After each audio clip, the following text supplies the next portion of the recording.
Warisan budaya ini telah diakui dunia. Kisah cinta Hayam Wuruk Dyah Pitaloka yang berujung perang dan mitos larangan kawin Sunda Jawa.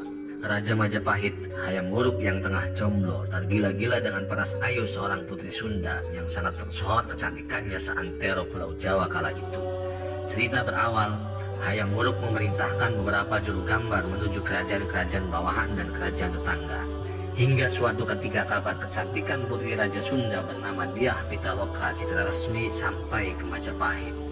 Dikirimlah seorang juru gambar bernama Sungging Prabangkara ke kerajaan Sunda untuk melukis Dyah Pitaloka secara resmi yang konon kecantikannya tersohor kemana-mana.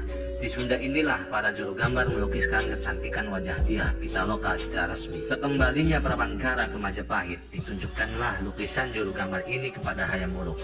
Alhasil ia langsung jatuh cinta pada pandangan pertama terhadap kecantikan Dyah Pitaloka secara resmi hingga berniat menjadikannya sebagai permaisuri.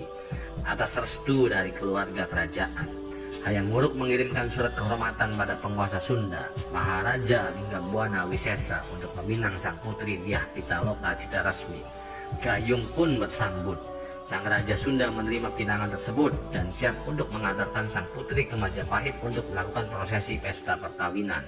Berangkatlah Raja Sunda Prabu Maharaja Linggabwana Wisesa dan rombongannya ke kerajaan Majapahit pada tahun 1357 Masehi.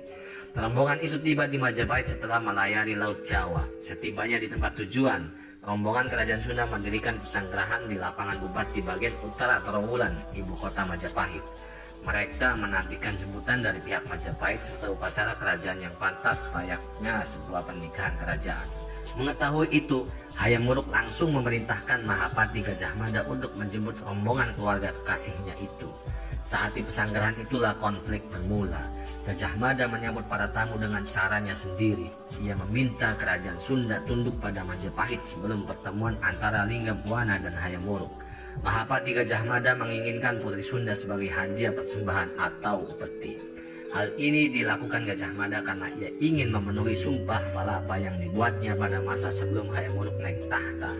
Sebab dari berbagai kerajaan di Nusantara yang sudah ditaklukkan Majapahit, hanya kerajaan Sunda lah yang belum dikuasai. Tentu saja pihak Sunda tidak setuju dan amat marah karena merasa dipermalukan oleh tuntutan Gajah Mada yang sungguh keterlaluan ini. Perang bubat pun dimulai. Terjadilah peperangan yang tidak seimbang antara Gajah Mada dengan pasukannya yang berjumlah besar melawan Linggabwana dengan pasukan pengawal kerajaan yang berjumlah kecil.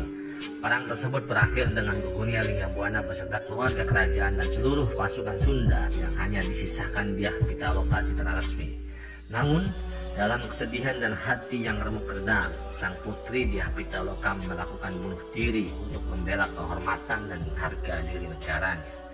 Akibat peristiwa bubat, pernikahan antara Prabu Hayam Wuruk dan putri Sunda Dyah Pitaloka secara resmi batal.